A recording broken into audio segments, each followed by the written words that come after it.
That's a cool lead-in. It's such a cool lead-in. Joey, you did such a good job. But it's like I think we're live, right, Jen? We're live today? We're live. Awesome. I hope people want to talk to us. You should totally be asking us questions as we're waxing poetic about what we do in the industry. Yes, absolutely. And this is episode 3 of Mustache You, a question with Jen and James. I'm James Haick, the president at Scout Comics, and Jen King is my co-host extraordinaire, and she runs one of the best shops around called Space Cadets Collection in just outside of Houston in Texas. But what we try to do on the show is basically just tell you points of view from a publishing standpoint and a creator standpoint, and then also from a comic shop standpoint, and just let you know a little bit about the background of what goes into the day-to-day to run a comic shop and help run a comic publishing company. And I have to tell you, it's one of those days, Jen, for sure.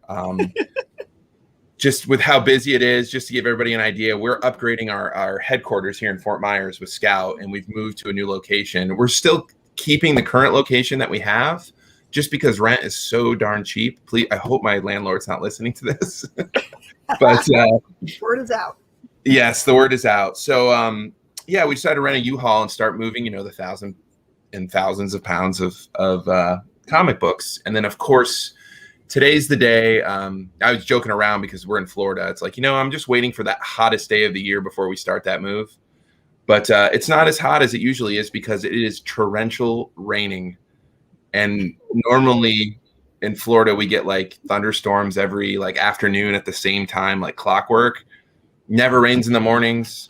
That's what's happening, and it happened the past 2 days. And it's just been it's been a logistical nightmare, just to say the least. So it looks like we're going to have to do this whole U-Haul thing again, most likely, because I pretty much cleared my schedule other than this show the past 2 days just to help move. And I don't know. It's crazy. We have MegaCon next week in Orlando. And I saw on your post that you got into New York Comic Con.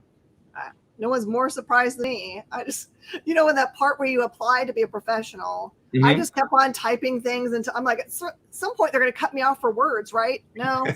So I just kept on, one of these hopefully is going to be something that they're like, oh, those other things no one cares about, but maybe this one. But they said yes, right? Yeah. That's great. So you're definitely going? I mean, we're concerned internally that they're going to, I think the mayor of New York just announced you have to prove vaccination in order to get in.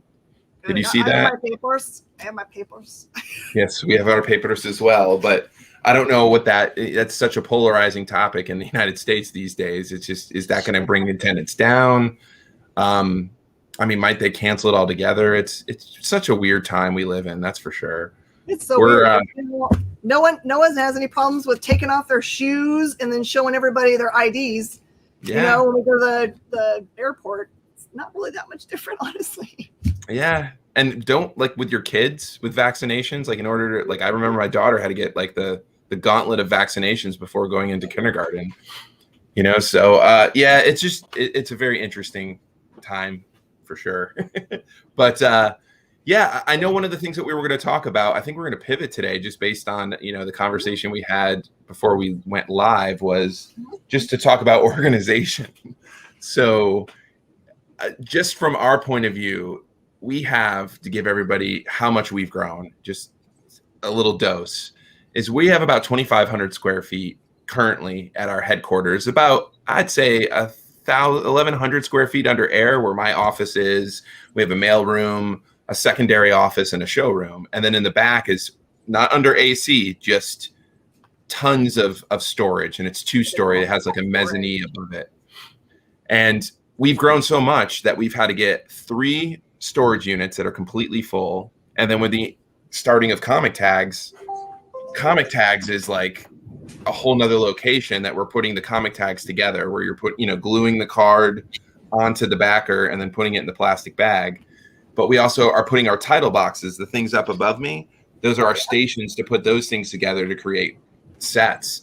And now it's just a logistic nightmare because we have to move all these boxes. The current books are all over the place. We have some semblance of order, but I don't know how. We're doing it. We're starting with single issues and separating between single issues and trades. and then trying to bring them over alphabetically and seeing how that works based on our inventory. It's not as simple as like, grab box, move box. It's like a lot of goes into it. So how do you organize your shop? It's changed a lot over time. As we've added different ways we're reaching out to our customer base. So our warehouse used to be kind of just like whatever was extra that couldn't fit on the floor. And as we got more and more into having bigger presences on eBay, which we're like uploading stuff so much every day.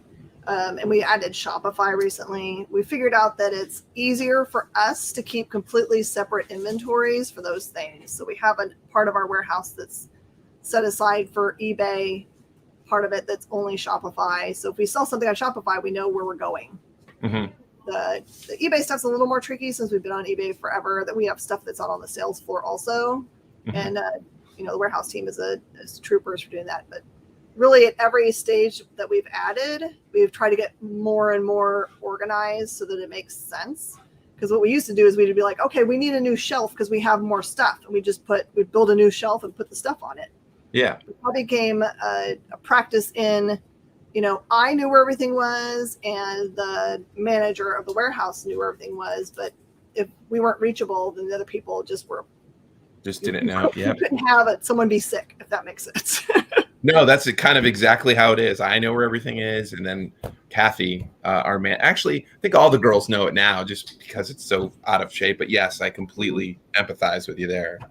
So do you have like a select team for Shopify and a select team for eBay and then someone for the storefront? How does it work? Like a dedicated staff for each of those channels? For Shopify onboarding, we have a select staff.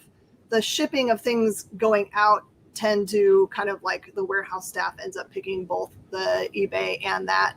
Okay. And shipping out of all of the live sale items as well. We've kind of gotten everyone separated so that everybody doesn't have to know everything, but we do want everyone to know a little bit about all the different parts just in case someone has to pivot.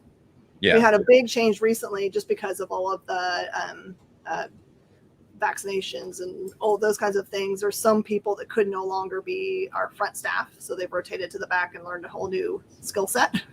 Yeah, which has been interesting, but they're game for it, which makes me very happy. How many total employees do you have? I've got 10. 10. I used to only have one full-time, but now I think it's up to 4 that are pulling in full-time hours. And that's because of their hard work. Because I tell them, I said, I will give you all the hours that you can handle as long as you make them make sense monetarily. Yeah. If what you're doing reaches more customer base and results in more sales to them, even if we're like creating a whole new customer base we've never tried before, you want to try a whole new line of whatever, I'm fine with all that. Because I've found that I can only think of so many things that people need or want. And they're out there in the real world more than me. Have really good idea. It's like you empower your staff. Yeah, that's exactly like that whole it's one thing I love, and I'm sure you've had those aha moments with your staff as well, where you're like just kind of brainstorming and coming up with a cool idea. Like our whole battle damage box, of creating that mystery box. That was like myself, Trevor, and Kathy, 2 of the employees, literally just like, hey, we have all these damaged comics and it's very sad, because there was just long boxes after long boxes. I was like, what can we do? And it's like, maybe a mystery box. And then Trevor's like, battle damage. Like, they went through this battle to do it. I'm like, yes, let's do it. Like, and organize it. And like, it all came. And then it's been one of our best sellers. It's just like a really cool, you get 25 comics, pretty much because we had so many damaged foils. You're going to get at least a foil or a holofoil cover within that. And it's just a great way of, for $20, 25 comics, it's totally worth it. And you look at some of them and we're really, really picky. We're like, I've said on multiple interviews, we're collectors ourselves. So some of them are like, oh my gosh, is this even damaged? But there might be like something on the back or a line went through it, like a printing defect, which some people, don't even consider damage, but get some lucky ones there. But yeah, that's so 10 total, but 4 full-time. With this move, we're about the same thing. About 10 total, 4 full-time. So it's Yeah, I'm really not looking forward to this afternoon. It's my Jedi training, as I tell people. You know, like I work out in order for to move every so often, and I'm just the rain is, rain and paper do not mix, or rain and comic books, they do not at all. Well, the So one would you thing is go ahead? you're like dedicating a bunch of time to actually do this, but when you get done, I'm just kind of thinking about how many man hours you will have saved from people not having to try to hunt things. Yeah, and then keeping it up. We have like a master spreadsheet that I created on Excel that has like all of our stuff on. Part of that was for just evaluation of our company, like the worth of the company. When they do an independent audit, they want to know. It's just fascinating because they being like bankers and loan officers and whatnot, they basically each IP, they give a value to it, anywhere from like 100,000 to 500,000, and then they want to know what you actually have, like physical product. So that's one of the reasons why I created the spreadsheet, and keeping that spreadsheet updated has just been insane. Oh, it looks like we're getting some questions, Jen. Oh yeah, let's The tackle first it. one is, I assume it's talking about the battle damage books. Do they have mustache scratches on them? I would have to say yes. Especially when I help out, I tend to wipe my face with them after, of course, I wash my face, so no worries there. But yes, mustache scratches happen frequently.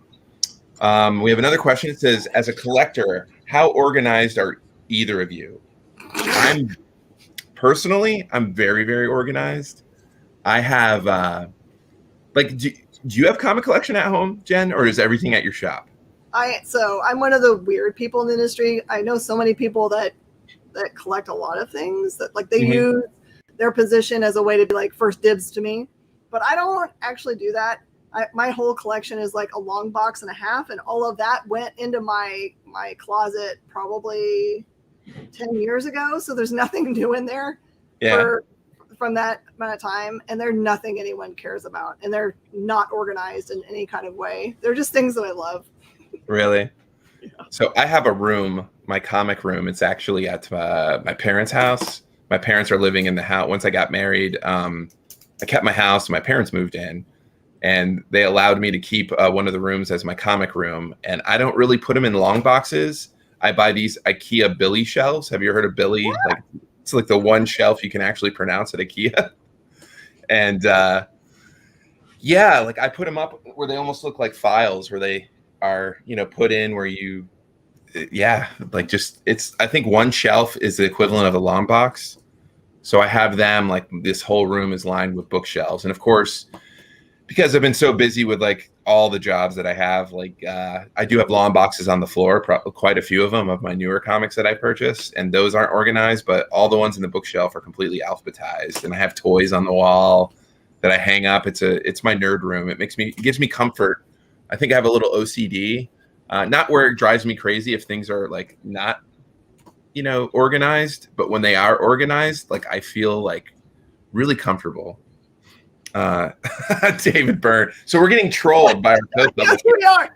I love it. Byrne here. We love you, David. He says James doesn't use long boxes. He just tosses them on the floor and rolls around in them. That is true. Mostly of his books. David's Steak. I like to do what I call a steak angel, where I throw them on and kind of like a snow angel. Just picture it, but it's on top of steak comics. It's very fun. And let's see, what's this next one? Can we order 4 locos from Scout and use them to pick fights at Chuck E. Cheese? So that must be Schmalky. I think that's Schmalky.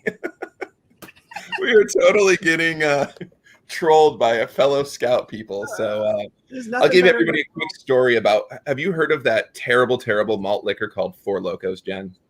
I have not. I did not hear about it either. So quick story is Joe Schmalky and I are best friends, and he came down for a convention 3 years ago in Fort Myers. And it was like just this little local convention, and him and a few other creators, we all hung out after the convention.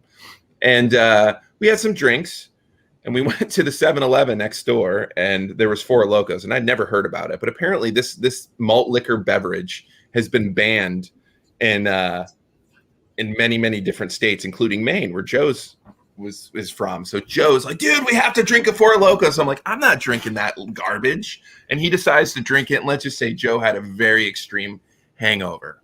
So fast forward a year and a half later, the Electric Black pre-orders haven't come out yet. So I made a gentleman's bet with Joe. I said, listen, I think Electric Black is going to be our biggest seller to date, pre-order wise. And he's like, put your money where your mouth is. He's like, if that happens, you're going to drink a Four Locos with me. I was like, you know what? I'll do it. Guess what happened? It became the best seller at the time. So I had to drink one of those. So he comes down that October. I think it's October of 19. And him and Rich came over. We did a signing. And yeah, I drank one of them. And let me just tell you, it is the worst thing. People say that when people drink just one of them, they black out and do crazy things. So there's these hilarious memes. That's where that question came from. Where Four Locos, it's like an evil devil is created when you drink one of those, and it tells you to do the most craziest things, like pick a fight with a kid at Chuck E. Cheese, that kind of stuff. So there's some background information, and yes, there is. I'll give everybody another little heads up. I don't like Dr. Pepper. I think we talked a little bit about this last episode, and I told Brendan Deneen, our CEO.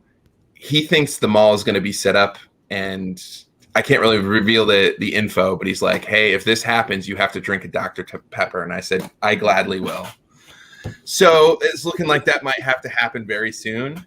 And a little shout out to your mall shirt that you have there, Jen, which is awesome. So I'll tell you what, if that happens, no, or for what Brendan says, when it happens, yes, I will drink the Dr. Pepper live on air on our show. Pick a fun one though. Drink like vanilla Dr. Pepper or cherry Dr. Pepper. The stuff that would have come out in that era. Yeah, that's a good idea. No, it's not a good idea. It's disgusting.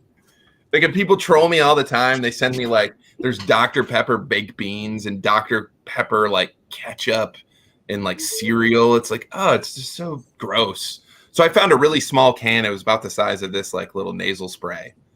So I was going to drink that, but they were on to me. So they're going to make me drink an actual, Dr. For a minute there, I thought you were going to show me Dr. Pepper nasal spray.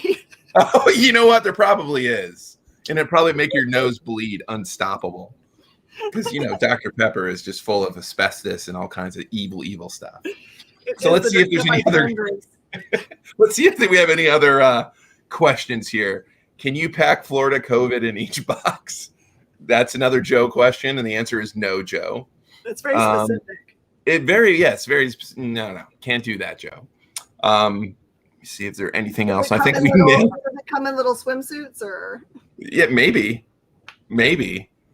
Oh gosh, Four Locos, so gross. I'm still haunted by telling that story. But let's go back to organization. Yeah, do you guys do for your warehouse space? Mm-hmm. Do you do like true warehouse racking, like the pallet racking, or something else? That's what we're doing at the new place. I bought out a Best Buy that was closing down. We bought a whole bunch of those amazing industrial racks. Mm-hmm. And we have about other ones. Yeah, where you can put pallets on. And now with our Simon & Schuster bookstore deal, we're going to be moving pallets and shipping pallets like quite often. So it looks so good. We have it all set up. Like the bones of the new warehouse are all set up, like the metal shelves in the middle, the big tall ones on the end. We're all ready. Now that's what these past 2 days have been, is just starting to fill those shelves and making room at the other locations. I also did I bought a big video game system for the new warehouse. I spent my own money on it. And part of it was that you can get the cabinet wrapped. So it's pretty awesome. I'll take pictures and stuff when it's ready and it actually gets delivered. But it's this amazing like X-Men size video game cabinet. And we're going to do we're probably going to keep it in the back and just have the employees and do like weekly gaming competitions, like who can get the high score on these old games, and just kind of do it as like a team building thing. Did you wrap it in Scout Orange? Oh yeah, it looks so awesome. One of our designers, Nate Johnson, shout out to Nate. He did a fantastic job on it.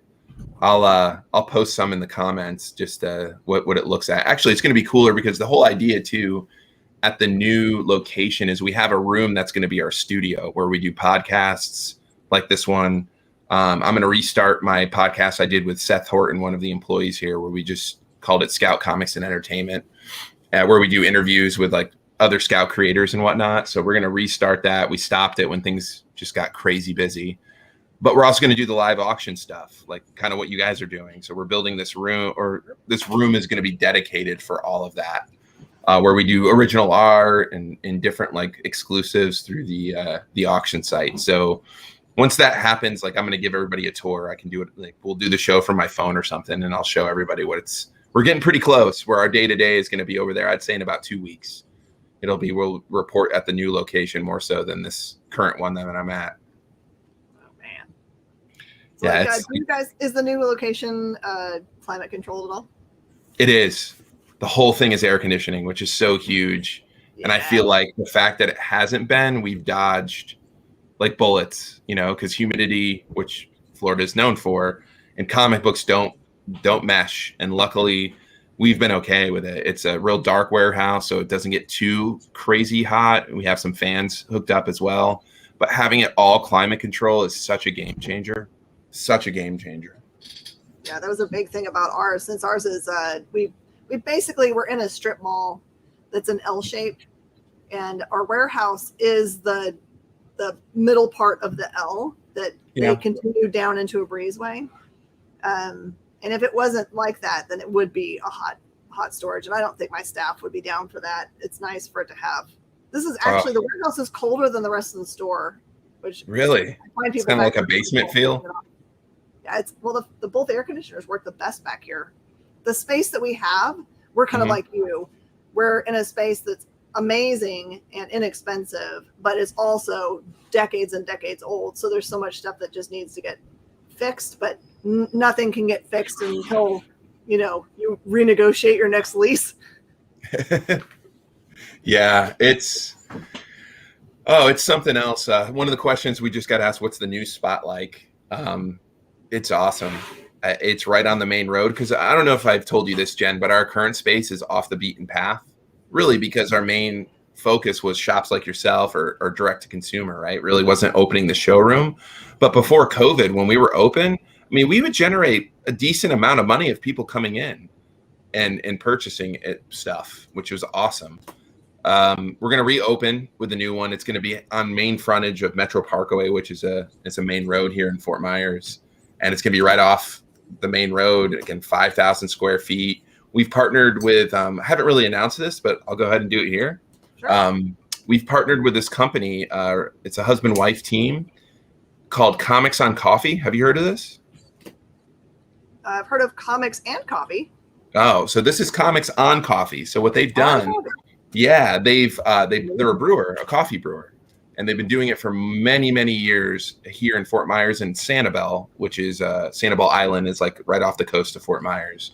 And his name is Tony and his wife, and they've been running like a brewery for a while, and they came up with this idea of, she's an artist, to draw and make characters where it's like a comic on a bag of coffee. So it's like comic-based coffee. So what we're going to be doing going forward, and I'm not going to announce which title yet, but we're going to be doing 10 exclusives where the coffee. Cool, man. Yeah. So that coffee is going to be a cover you're going to get a bag of coffee that's only unique to that particular Scout comic. And it's going to do like 100 exclusive variants that come with the coffee. So you'll get a bag of coffee, whether it's ground or in bean format, and a cover, exclusive cover. So we're combining the two. How cool is that? We're present.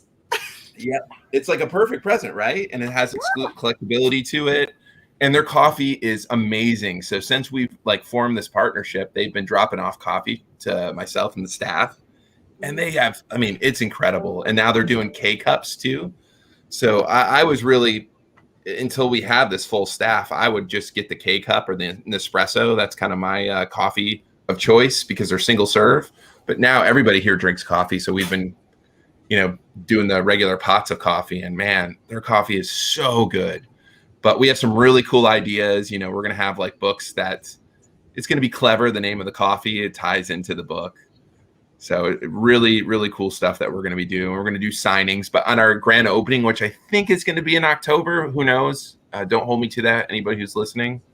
But we're going to have free coffee when you come up there. It's going to be Comics on Coffee. They're going to have their own little setup in our place, so people can check out our showroom, drink some coffee, and yeah, pick out some stuff. So it's going to be really cool. I got some really big plans, and let's see. Another really cool thing to talk about is all the partners are getting together on August 16th, which is the day after MegaCon, which is in Orlando. So everybody's flying down here, and two really big news media organizations are doing articles on Scout and our growth. So they're doing a big write-up, and yeah, it's really awesome. Newsweek and Forbes is doing an article on us partners about how we grew and the future of comics and whatnot. So they wanted like professional photos done. So we're bringing the whole team down to Fort Myers, doing professional photos, kind of doing a board meeting, kind of all hands on deck, and maybe this big potluck dinner with all the, because there's a lot of local Scout helpers or creators that are on our team, not just the partners, like people like David Byrne, our co-publisher. He's over in Daytona. Richard Rivera is up in Orlando. Just Andrea Molinares in West Palm. So we have all these people are going to come out, and we're going to do like a little potluck with pictures and whatnot, and revamp our website. So we're pretty excited. So it looks like we had some streaming issues. So you guys just missed like probably the best of the conversation between Jen and I. We talked about the secret of life and secret lottery winning numbers that we found out. So we apologize, but hopefully you might be able to get that information on a rewatch. What else do we got here in the questions? I don't see anything here. Nothing new. Yeah, nothing new. Just some trolls named Joe. Let's finish up with our questions of the day for each other. Yeah. So my question for you is, what one thing do you collect that's not comics? Oakland Athletic action figures. Oh, how many? I have about 25. But no one really likes the Oakland A's but me, I feel. So they don't really make a lot of Oakland A's action figures. You know, McFarland has the license. So yeah, I collect Oakland A action figures and base. I'm an Oakland A fan. So awesome. My question to you is, if you didn't own a comics shop, what do you think you would do for a living? Man, I had a lot of careers I really wanted to do. There's things I'm probably going to add anyway, but I want to go back to writing. Defining the time is the fun part. Oh, I'm empathize with you there. And by the way, your story that you shared with me, I owed you a full script on Monday, and I fouled up. So maybe it's I wouldn't have been able to take a look at it anyways because of this move. Yeah. Please do. Your idea is awesome, and I will do. And I don't just speak for myself. The rest of us at Scout, like the Charlies, the Davids, the Andreas, the Joes, we will gladly help you make that into a reality. So whatever we can do to help you out, just let us know. And your idea is on point. So we were about out of time, everybody. We're trying to keep the show to a half an hour. We have one more question. What's the one item in your collection that others would consider an oddity?